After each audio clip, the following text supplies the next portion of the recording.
So let's look at some research.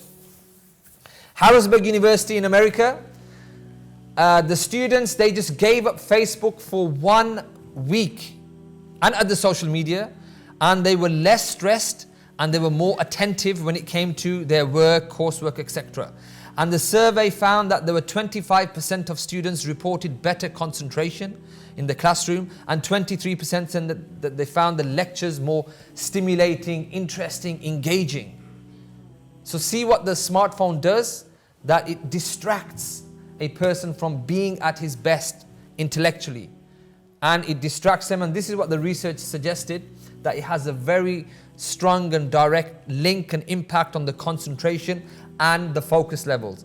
And other research also states this as well, that if you were working, that now I'm in the office working, and I'm really focused in on what I'm doing, and I have my phone here, and because I cannot resist the urge, I go onto my phone and I have a quick browse. Researchers state that it takes 20 minutes for you to recalibrate your brain and your train of thought as to where you were. What were you doing? You were in the zone. You were doing some coursework. You were doing an essay.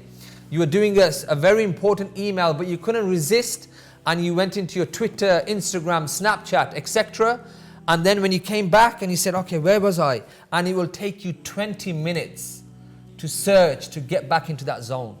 Subhanallah. This is, look at the productivity or lack of. And the ironic thing is that people who claim to be on social media, they're all talking about how productive they are. We're so productive, we're leading, we're visionaries, we're leaders. In fact, they're not, and we'll look at this later.